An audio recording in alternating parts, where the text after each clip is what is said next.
Hello,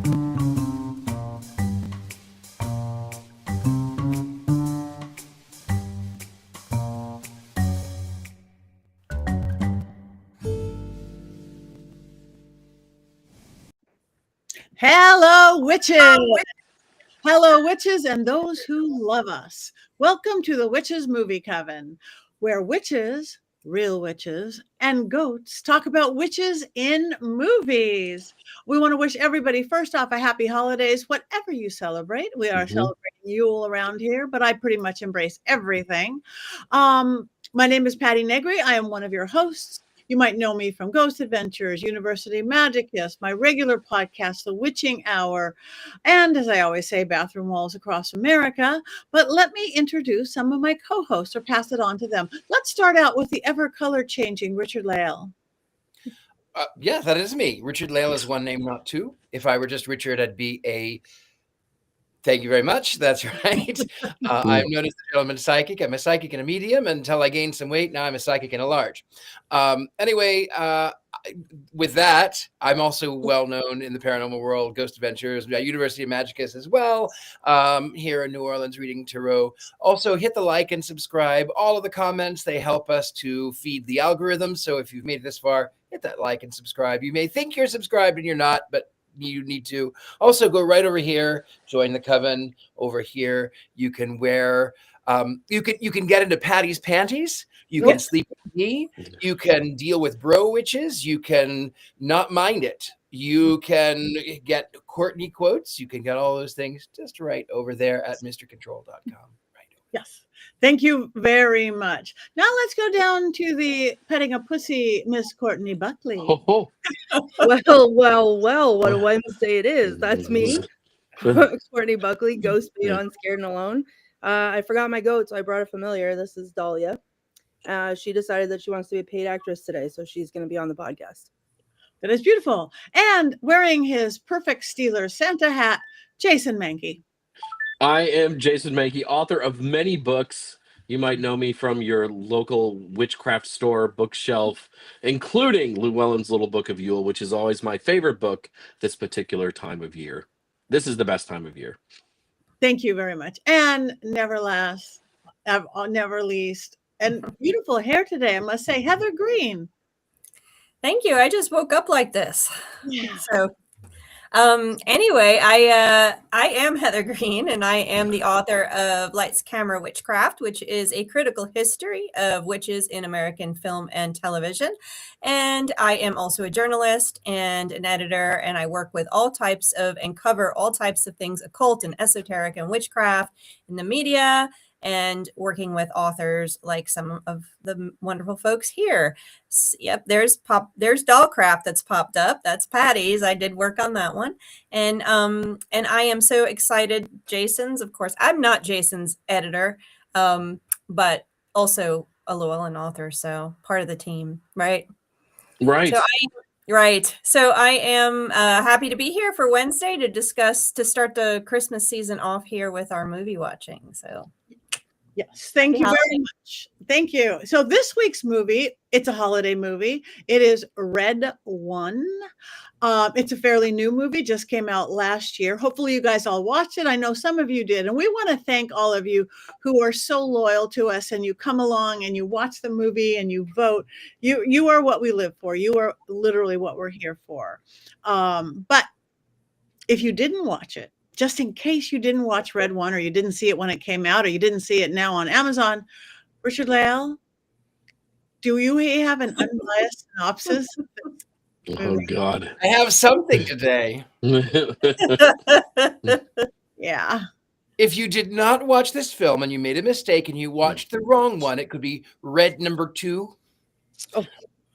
Anyway, if you like a 2-hour commercial for Hot Wheels and commercialism, and Dwayne "The Rock" Johnson acting like Dwayne "The Rock" Johnson, then have I got a film for you.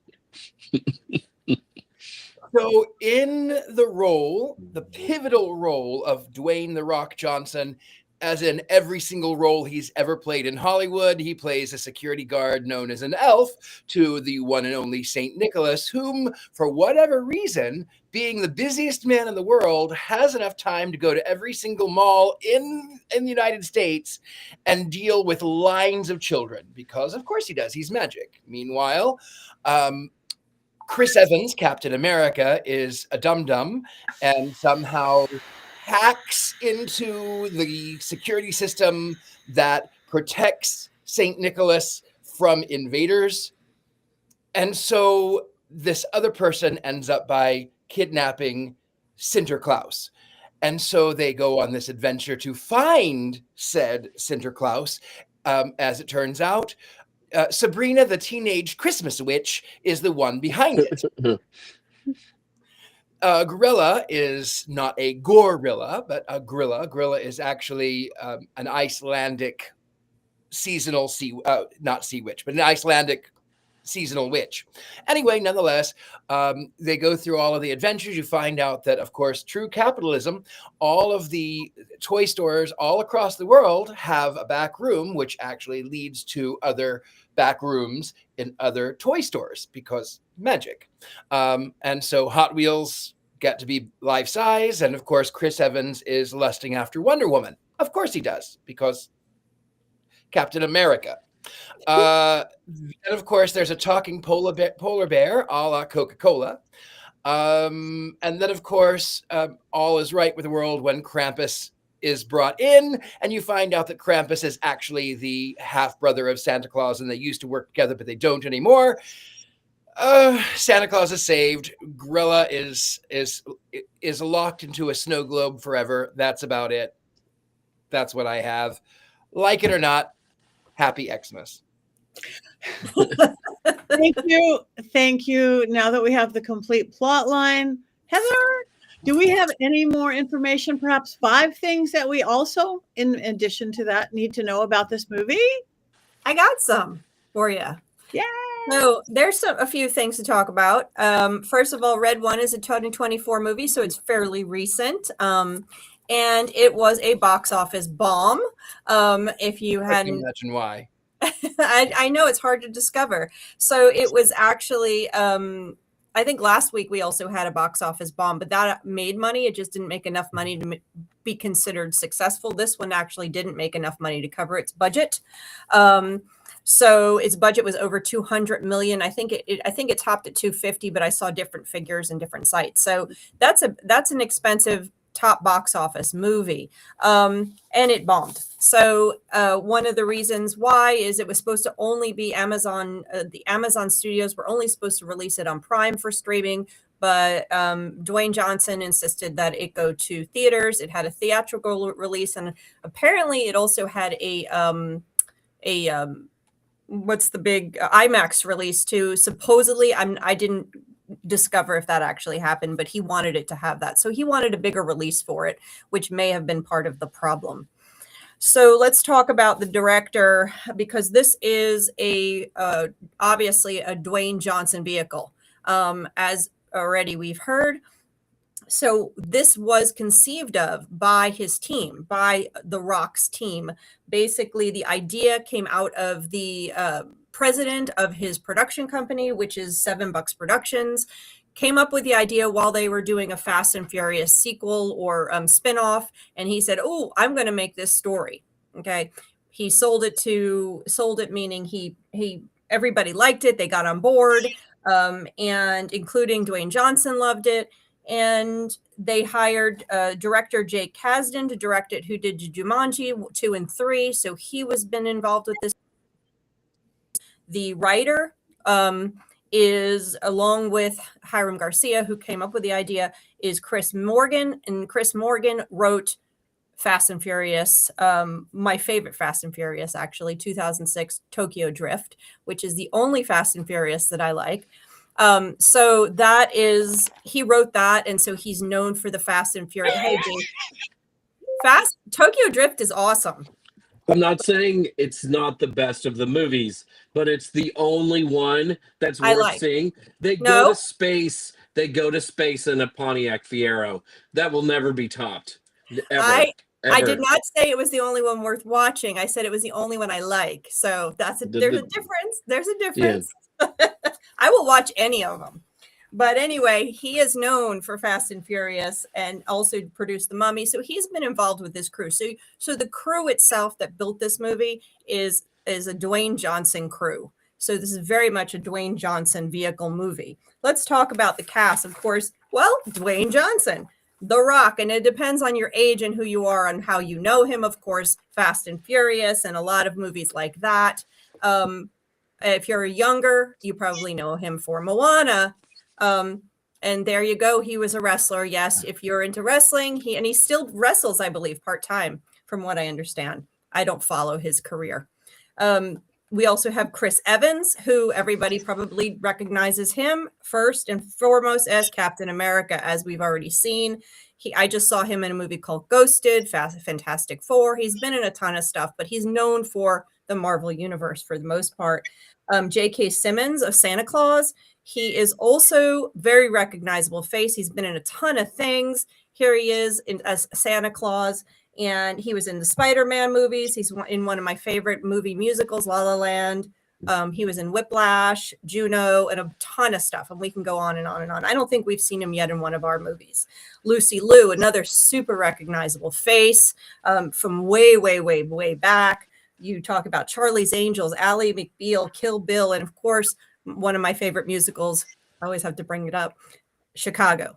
Then, of course, Grayla. We have Kiernan Shipka. That is the face of Sabrina from Chilling Adventures of Sabrina, if you did not recognize her. She was in other things like Mad Men as well, but that's what she's most known for at this point.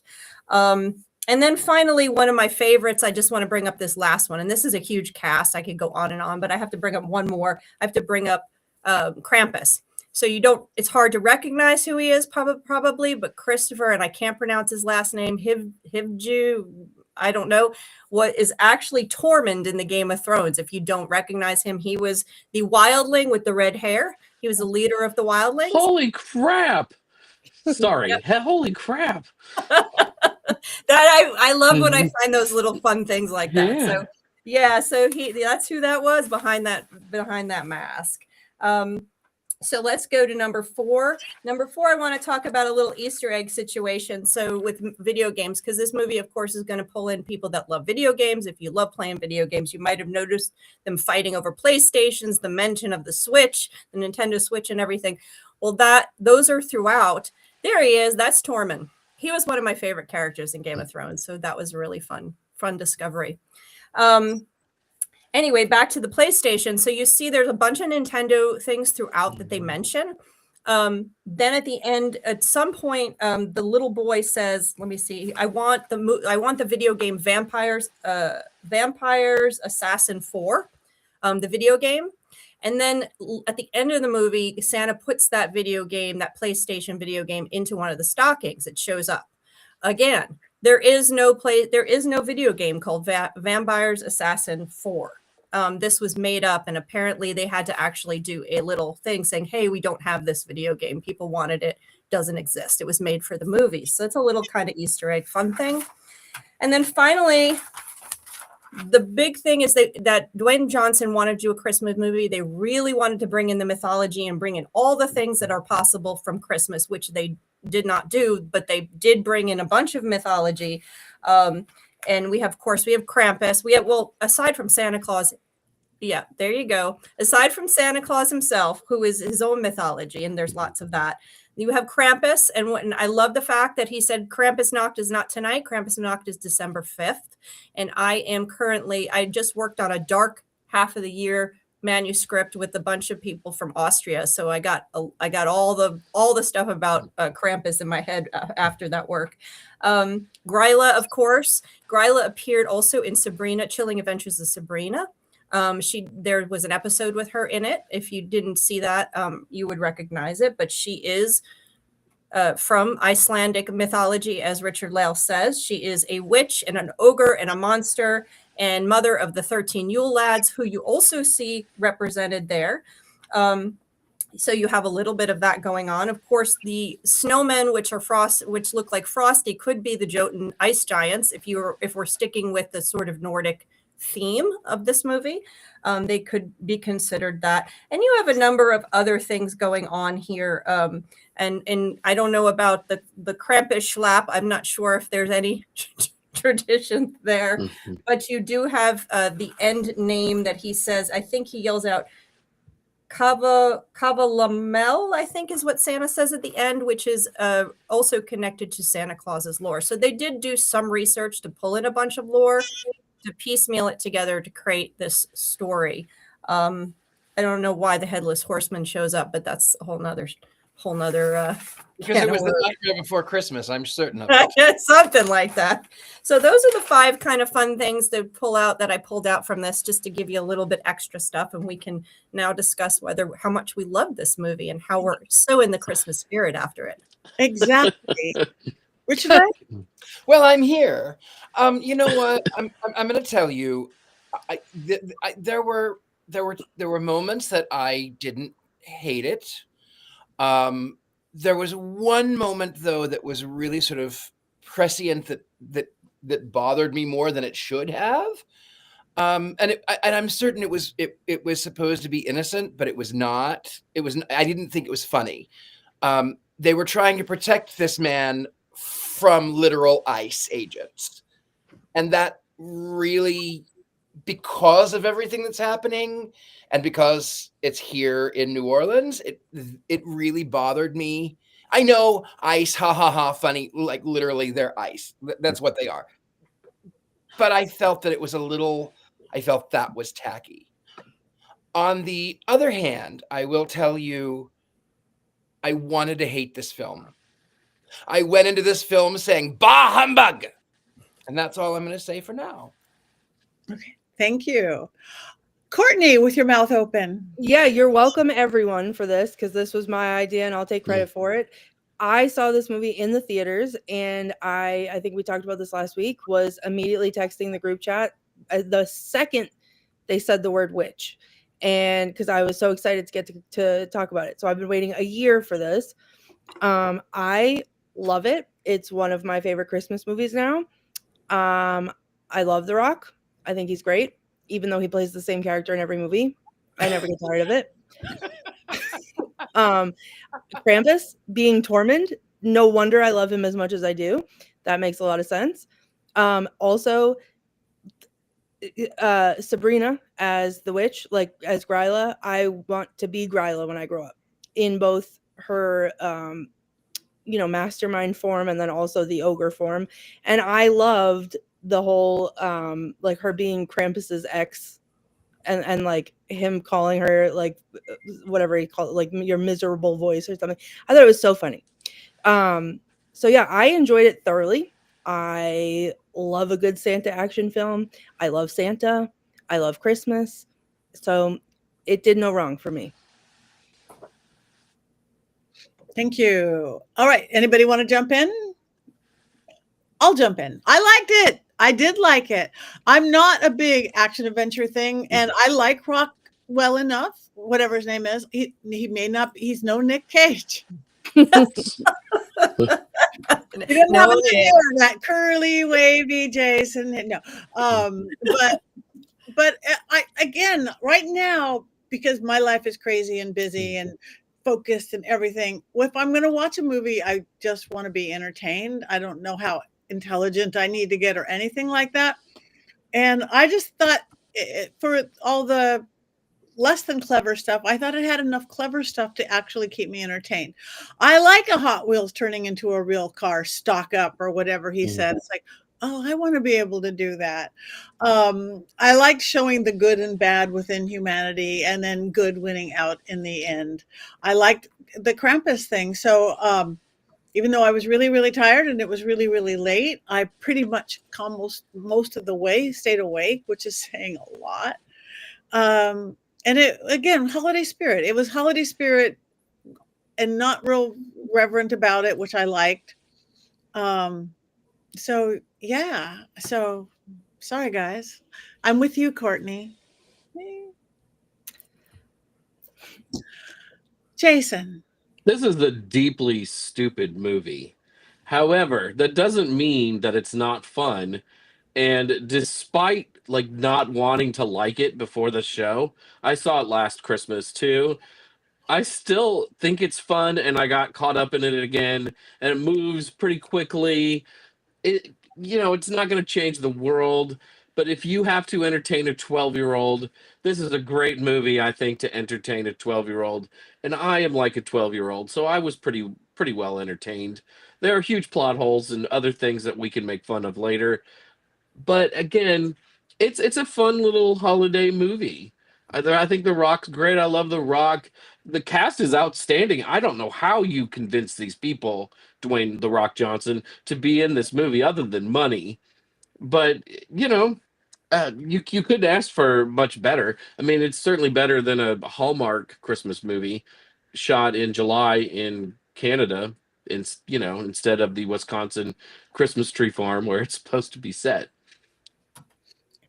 Thank you. I love J.K. Simmons as super fit Santa Claus. That was just really cool. Working out Santa Claus. I like the whole he's not fat Santa. I think that was kind of brilliant. 100 push-ups there, Cal. I just did 100 push-ups. Good. Good.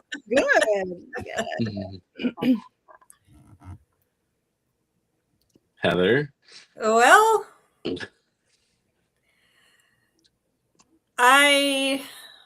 there were parts of this movie that I liked. There were parts of it, like I like J.K. Simmons as Santa. I thought that was great.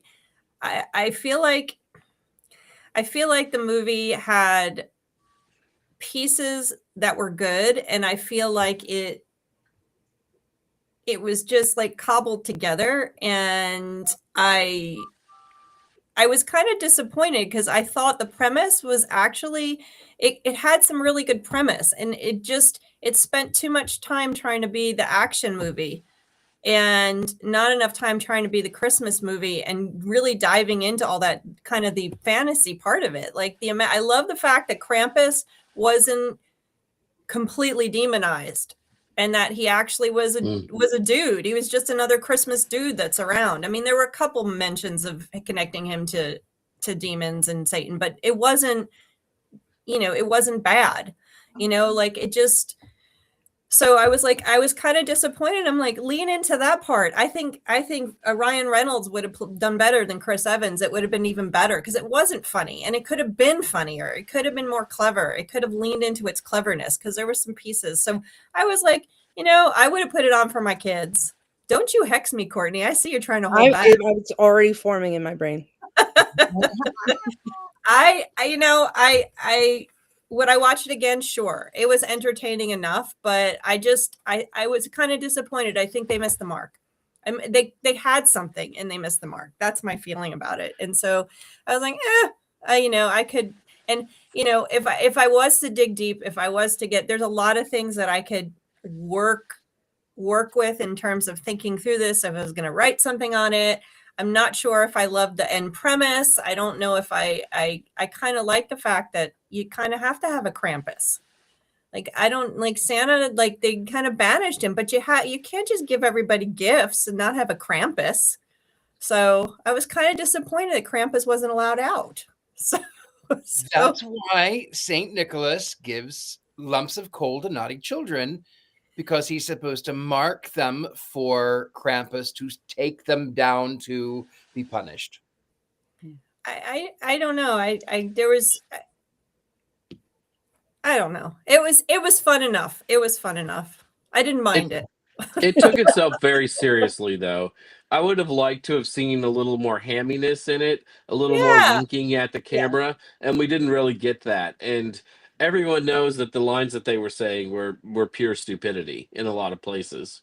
And there was but yeah. there were some good lines. There were some good lines, but they didn't play into it. They weren't, like you said, hammy enough. Like that's why I was like, if Ryan Reynolds had done Chris Evans' role, it might have played better. And I like Chris Evans. I don't have a problem with him. I like him as Captain America a lot, but I don't know. It's I would have put it on for my kids when they were young. I would have watched it then, and then I would forget about it probably. I like all the actors too. It didn't hit the mark for me. Sorry, guys. I'll say that, like, so Mystic Watching it, Shield, Mystic Shield, Mystic yeah, Shield. you better prepare your Mystic Shield because it's coming. Watching, I saw it in the theater the first time, and I think that did make a difference for me from watching it now, because I think I felt more engaged in the action part of it when it was on the huge screen and it was really, really loud. So it was like almost a distraction. Like, we know I love a stupid movie, but it was almost a distraction from how bad it was, which I love, but it got me more immersed in the action. And then sitting there and watching it and like having no idea, all I knew going in was that it was a Christmas movie, a Christmas action movie with The Rock. That was it. So sitting there, being immersed in the action, seeing all like I always love when they do that, like the however they play off the North Pole, like with whatever technology Santa has and whatever magic Santa has, and then seeing like all of the references to like the Icelandic things, so like to Krampus, to what, and it felt like it just kept coming and coming and oh my god, are they doing that? And oh my god, a witch? Like what? A Christmas witch? Like this is the best thing I've ever seen. So I think there was a difference seeing it, and I've said this before that some movies are just meant to be seen in the theater, and I'm glad that they released this in the theater and that I got to see it that way, because I think that helped my love for it. I think you might be right, because I paid $20 to see this film on my computer, and I watched about 30 seconds of it, and then for whatever reason, it blinked off the screen and said licensing error. And then I went to my trusty mobile device and I watched it this way, like this way, so that I could also play on Facebook. So I literally watched it like it was like an inch, and it was, I think I would have maybe enjoyed it more had I been able to actually see what was going on. You definitely. Sorry. Sorry. No, I'm the girl who always used to watch till I had my Roku, watched everything on my phone in the middle of the night. Changes everything once you can actually see things, and especially with big action movies, because it's about the big action. Everything everybody's saying is great. I was just entertained. Because it seemed like because they didn't play everything right, they tried too hard sometimes. I don't know what that means, but it's like you're trying a little too hard. The snowman. But see, sometimes that's what I love about the stupidity of movies like this, is like when they take it too seriously. Like when we watched Your Highness, I don't know how they delivered their lines. They were all so ridiculous, but they like take it so seriously on screen that makes it funnier. So to me, the fact that they were so like, whatever he was saying about all the acronyms that they had, like the ELF and whatever else, like it was like a military operation, is that to me hilarious, because they're playing it off that way, that it's so serious. I love that. I think that helps sell it for me. I don't know. Sometimes I think there's an image a lot of us have when it comes to the North Pole and who is at the North Pole and what they should look like. And perhaps I'm a little too fond of Rudolph the Red-Nosed Reindeer, but when it doesn't look like Rudolph the Red-Nosed Reindeer, it doesn't hit as hard for me. Like they're trying too hard to make this like super modern Santa. And I want, Bumble things like stumbling in. I want it to be a little less processed, a little less electronic North Pole. I want the elves to be making toys. Heck, I want to see elves, like actual elves running around, because to me that is the Santa Claus myth. So in that sense, I didn't like those reimaginings, but credit for Gorilla and the Krampus, because I love all those to Americans strange European traditions around the holidays, and I think that their holidays are better because they have those figures. I think deterrents are great. I think that something other than Santa Claus is great. So I like that they put those elements into the story, because they're not things that you typically see in Christmas movies. You certainly don't see Grilla in anything, No. or any mention of the Yule lads outside of Iceland. Krampus a little more popular these days, and of course there was the Krampus movie a few years ago. But yeah, it was great seeing those figures. But don't make my North Pole like that. See, Yeah, Where's my dentist? Where is Yeah. my dentist? I disagree. I feel like you I can agree. love them all equally. Coming from a kid who loved Santa more than life itself. Like I was a full stop believer. I don't know if I've ever told this story on the podcast. I was in 4th grade getting in fights at school because the kids were saying some things that I did not agree with regarding Santa, and I watched the Santa Claus, and this is why I hate this movie to this day because it ruined my life. But I went to my mom and I asked, I was like, how does, if it's an apartment, they don't have a chimney or a fireplace, how does Santa get in the house? And my mom panicked and thought that that was me like questioning everything.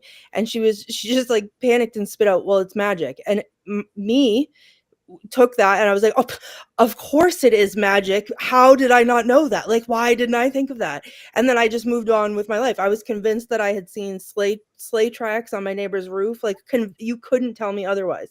And then the news was broken to me, and I mourned for days, sobbing in my room because I felt like I had lost a loved one. And now I love any Santa, any version of Santa. It's 2025. We got to get with the time. Santa cannot always be that, Herbie with the dentist. Herbie wants to be a dentist Santa, and that's magic in and of itself. But I think before witchcraft was ever a part of my life, I learned how to believe in magic wholeheartedly because of my love of Santa. So I think you can love every iteration of Santa, and there's something to that. And I want to talk about that a little bit more later when I talk about quotes, but I think that it's important to have whatever version of it works, including bad Santa, because that's still magic too. Well, And, yeah, and that's Christmas the part pickles. that I like. That's one of the parts I liked. Oh, I'm sorry, Jason. No, I was just talking about Christmas pickles. That's they come from Bad Santa. No, I loved the part that modernized and the whole militarization of that. I thought that was really fun and clever. I love seeing Lucy. Lucy is an old friend of mine. I took her through Hollywood in her early days before anybody knew who she was. I took her through the 94 earthquake, shaking on my lap for 24 hours. And she is brilliant. And I just thought that she did really great with this, and she doesn't always get to do that. She's a good actress, and she just came in and played with that, and I thought that was really cool. And I love the military thing. And I agree, Patty. I think, like I said, there's pieces that I liked about this movie, and it's not like overall it's just okay because it was linked together. It was like felt patchwork to me, but I liked the concept. I like the concept of them, we always see these Santa Claus North Poles looking like they're Charles Dickens. They always have that feel, which I love. That feels like Christmas because that's what we're used to. The Coca-Cola Santa and all that stuff. I love all of that. There's a romanticism around that. But this is kind of fun. I love the fit Santa, the all of the turns on that. That is, the concept was good. I just feel like they needed to lean into all of that and the cleverness of the lines and like the hokiness of it a little bit more. Do it straight, but it's like they just kind of like miss the mark on it a little bit. It's not balanced right to be the movie I would want it to be. But Gryla, Krampus, bring all of those guys. Let's do that. I completely agree with Jason on that. Let's see more of these European things. In fact, I know my authors from Austria I'm working on the book with, they barely knew Santa Claus. And I've interviewed a bunch of pagans that are in Italy as well over the years. And they also, Santa Claus not a big deal over there, the way he is here in the US. And they're like, yeah, most people don't get Santa over there. We don't realize that. So having these other ones, Christmas witches and ogres and Yule lads. Let's do the Yule Goat next. That would be great. In the sequel, Red 1, 2, and then Red 1, 2, 3. We'll go through all of the mythology. We'll get a Christ kind in there. That's like a Christmas gift giver. Female was originally the baby Jesus, and then it becomes a 12-year-old girl. Christmas traditions are weird, but yeah, let's bring them all in. Let's bring them all in. Yes, Okay.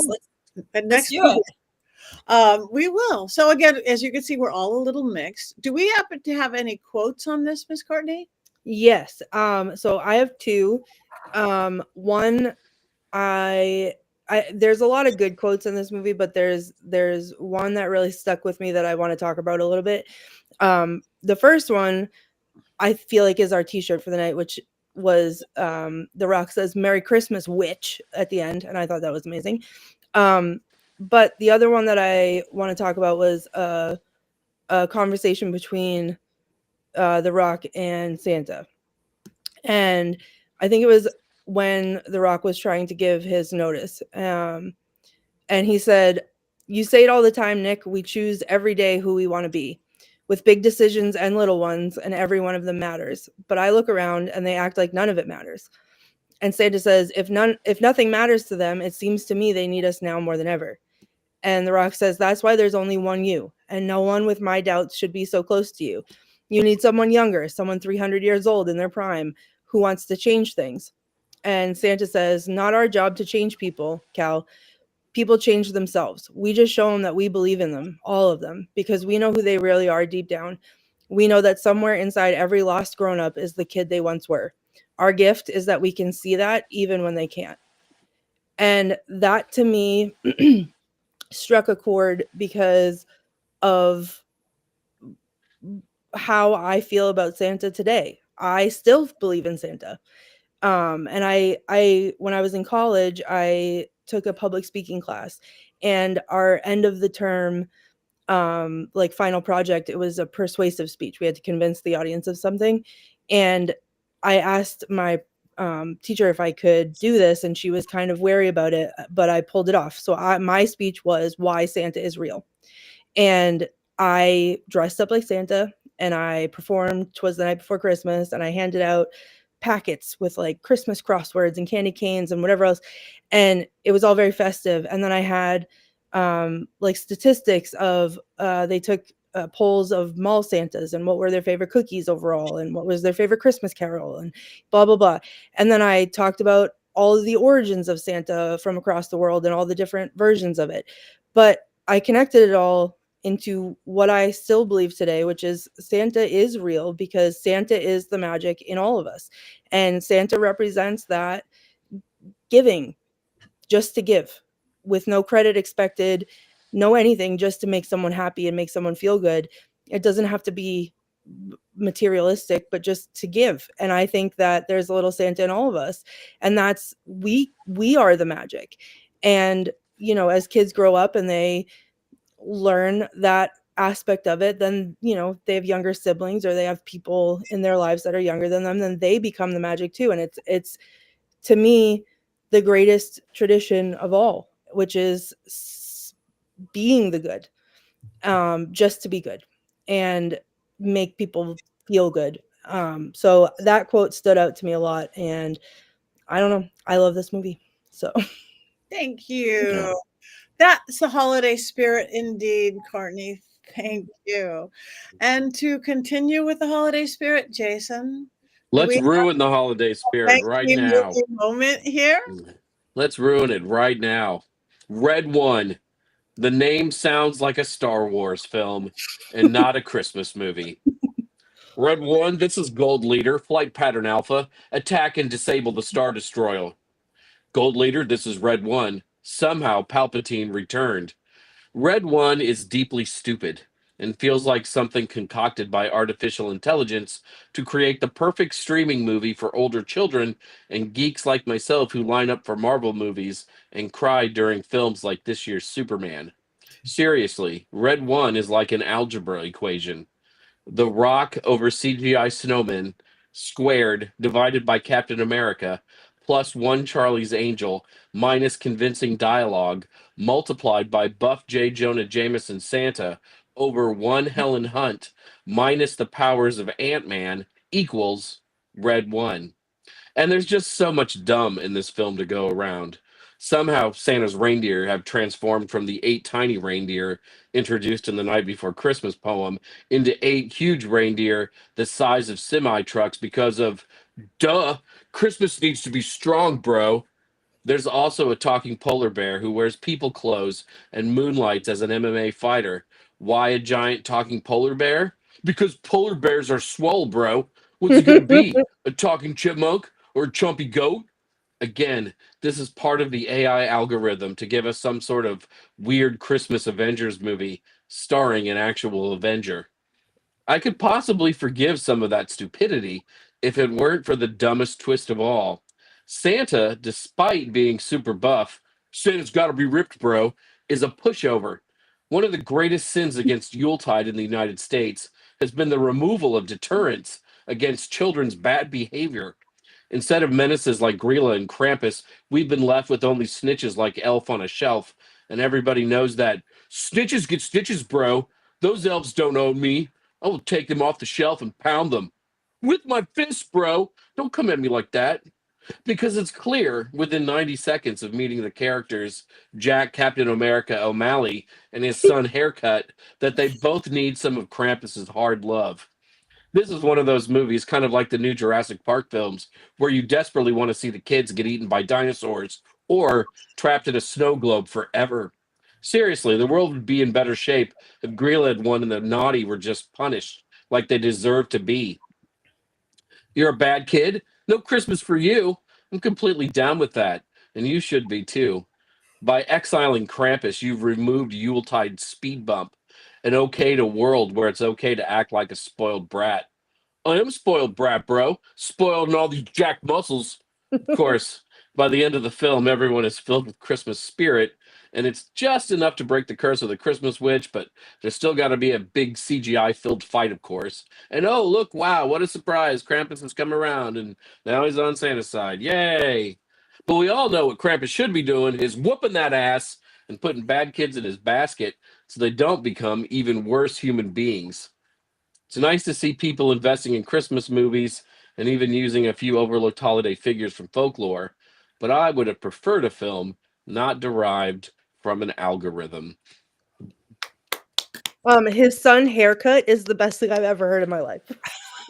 That kid is not likable in this film. I'm He's not a sorry. likable kid. No, it was bad casting. The kid needs to be likable. He's not likable. I almost called him worse things than Haircut, but I settled on Haircut because this is a family show. Dang. I can't disagree Okay. with what you said. I mean, I can't disagree with that commentary. Sorry. Yeah. That was I don't very disagree good. with it either, but I also love it in spite of that, or maybe because of that. I mean, as we said before, I think all of us think it's kind of fun in its own way, while also being incredibly stupid. I love the Venom movies, for example, and those are incredibly, incredibly stupid. Some of the dumbest superhero movies ever made. And I saw the first one twice in a theater, and it cost $20 to go to a theater in the Bay Area. So, stupid can be great too, but you also have to admit that it's stupid. Yeah, hence The Killing Tree, which is the greatest Yeah. Christmas movie of all time. Also, there was a quick discussion in the chat earlier that I was going to comment on and didn't, where people were talking about, well, we could have watched a Hallmark movie instead. Guess what? Guess who likes those too? Me. Because they're stupid. So I would rather have a Hallmark movie. I would rather actually watch this one. I would rather watch this one than a Hallmark movie. Yeah. A little more clever. All right. Well, we have the next thing to do is vote. Wands up or wands down. Oh, but I hear someone knocking at my door. I'm going to slip out early, but let's do the vote first because I'm going to the Pantages Theater tonight with my friend to see the opening of Stereophonic. Not that I want to leave you, but everybody, you guys who watched it, please, wands up or wands down. I can't find my wand, but I'm going to do a bell. Bell, because it's a holiday bell. I'm going to do bells up. I don't know how you, is that up? I forgot my wand. I have a Baby Yoda puppet, so that's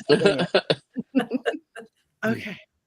So we've got up for me, up for Courtney, halfway, and almost erect for Jason. Or is that that's what she Surprises said. me. Mhm. It actually surprises me that Jason has ranked it that highly. Yes. I mean, I'm a sucker for Christmas. Well, Sucker. you guys aren't, not very many of you are voting. Here we are. One's up, one's up. Well, I haven't got anything but ups so far. One's way down. Way down. Colin is Colin's on the down. hex list over anyone else. Just so we're aware. Colin, your time has come. I'm coming for you. I Anyway, have my jar ready to go. I am going to turn this holiday over to all of you. Richard Lael, will you take over for me the basic hosting Sure. duties? I am sneaking Of out. course, You didn't even enjoy. notice that I am gone. I love you all madly. We'll see you next week. You guys let me know what we decided on for next week. Way down again. Up, up, down. Anyway, love you. Happy holidays. Bye. What's Time Nick is Cage going again? The We're timing on that. Rolling. Come in.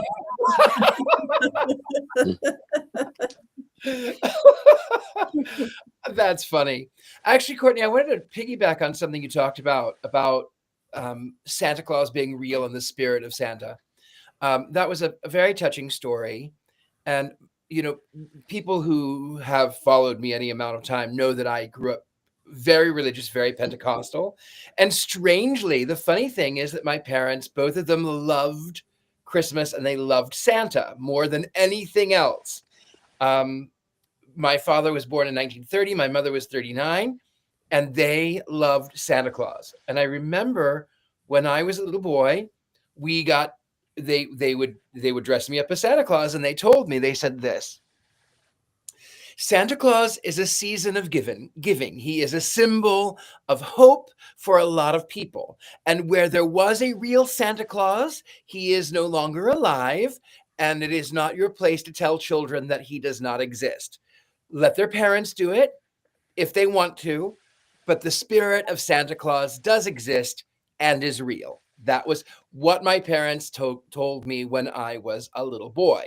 Now, that being said, I hate Xmas. It is my least favorite. But You're a mean one, I am. Mr. Richard Lael. I am. well, you know, I think the last time I'm gonna blow your mind. So I left Missouri. My father had passed away, and I was still trying to carry on those traditions.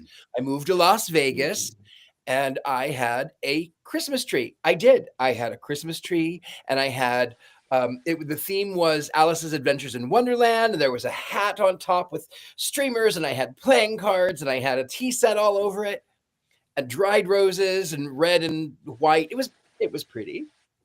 And then my friends told me, I was like, I'm going to take it down. And I had several who would come over every Wednesday night for Coven. They would come over for tea in the afternoon, then we'd have dinner, and they were like, no, please don't take it down. Please don't take it down. It's such a work of art. Please don't take it down. And I left that tree up, I am not kidding, for 4 months. Richard Lael, my tree has been up for 4 years because I don't take it down. And now I will never put up another tree. Ever, ever, ever. I am Christmased out. That being said, what is your favorite holiday?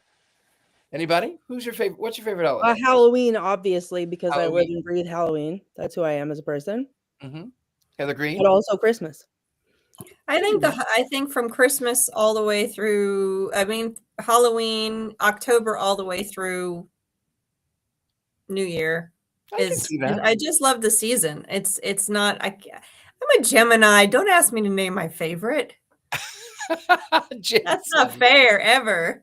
Jason, I know that Jason loves Yule, but Jason, what is your favorite? I'm a lot like Heather. It's really a season where all those holidays kind of meld together from the end of October through at least January 6th, including January 4th, which is mine and Doreen Valiente's birthday. But if I had to pick one, like if it was one day, it would be Thanksgiving, because there's less pressure and all I have to do is cook, drink mimosas and then champagne and then good wine and then maybe mixed drinks at the end, and then eat lots of food. So I think it's a great day, but it's really the season that I love more than anything else. I'm going to chime in just real quick because we're talking about seasonal traditions, and I grew up in one of those apartments where it didn't have a it didn't have a fireplace. So we asked very early on, how come Santa comes to us? And the answer was always the same. It's magic, because he can come through. Somehow he can come into our apartment, even though there was no fireplace.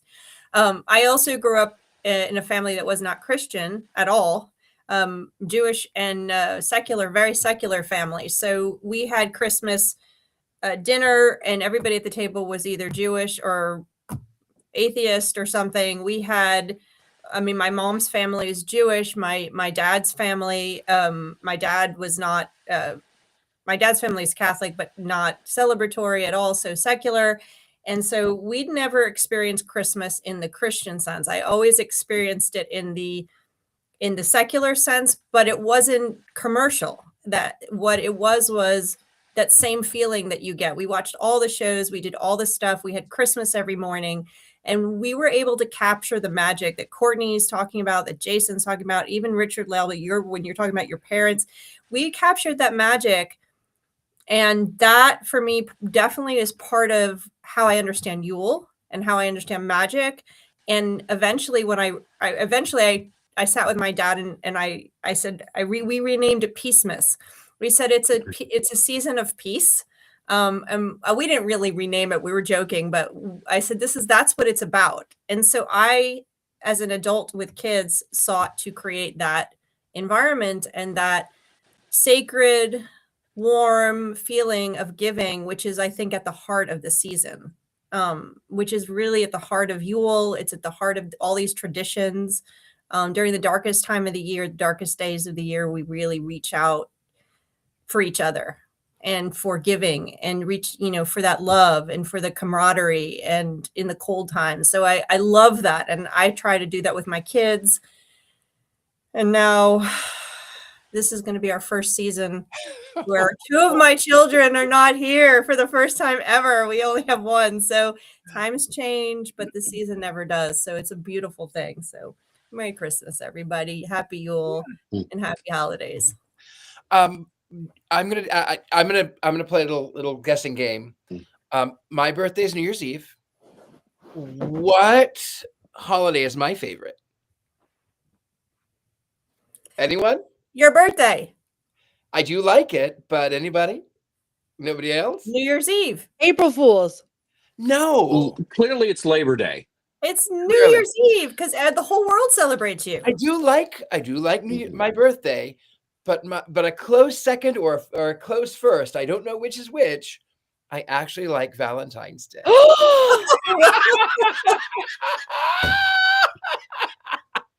That is the scandal of my lifetime. Right? Right. I'm so confused. It's all full of pink and hearts and pastels and flowers and candies. What? You hate pastels? I know.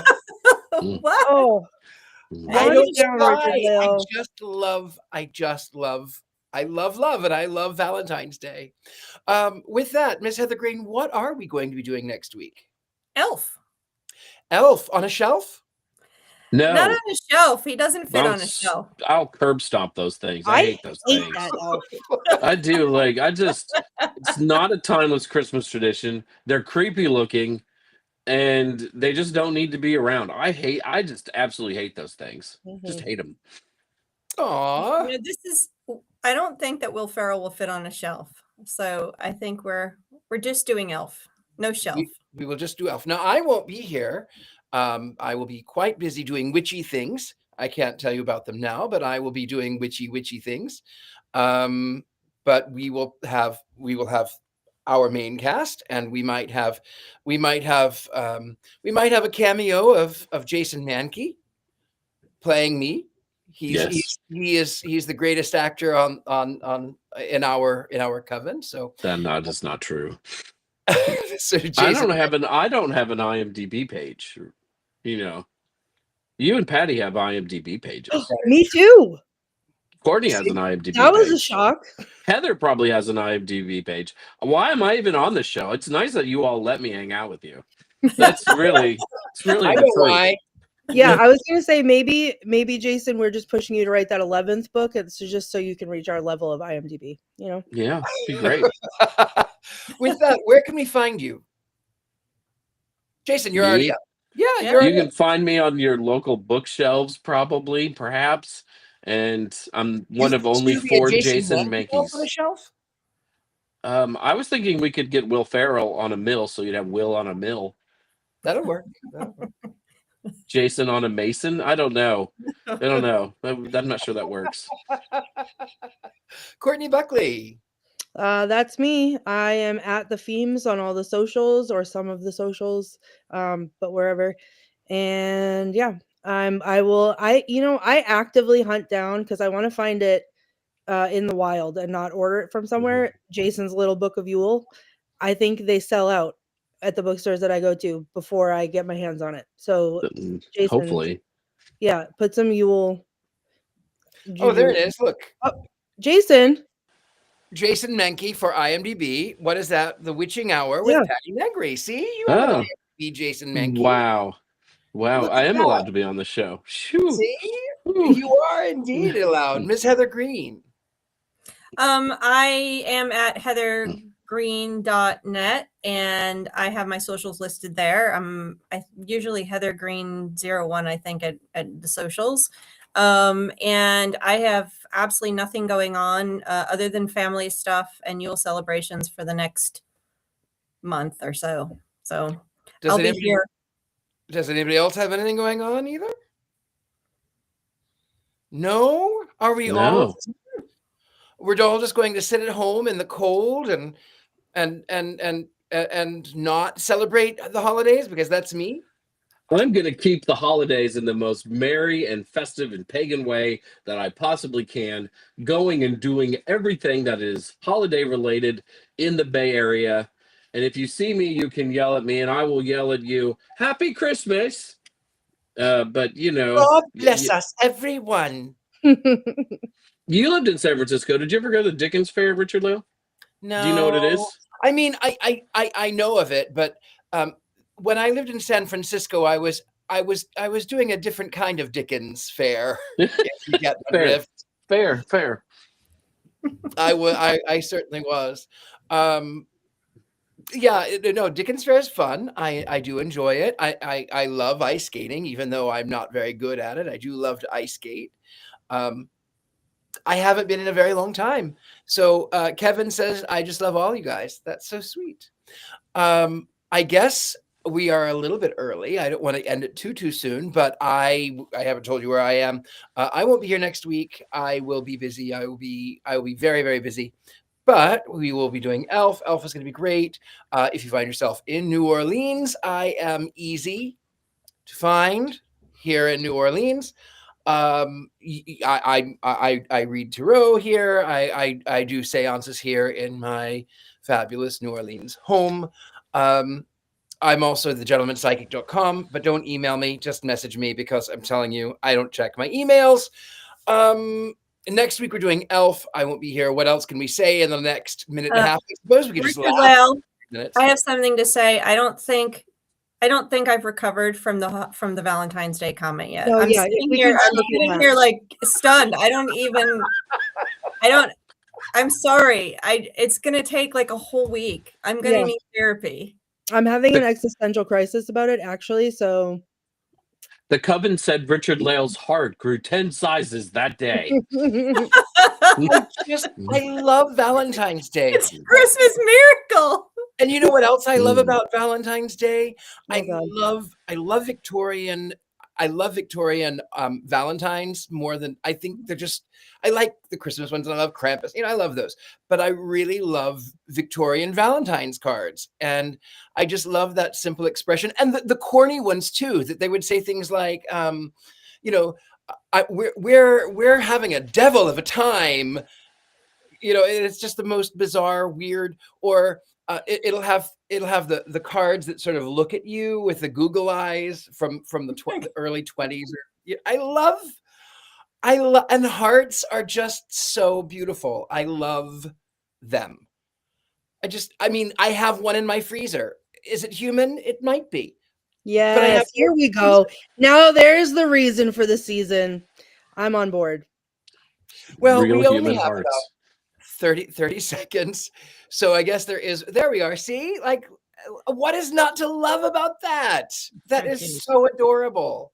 Anyway, there's one thing left to do. You know what to do. Witches like to cackle. We are going to, I guess, cackle in Icelandic. Is that how we do it? Anyway, 3, 2, 1.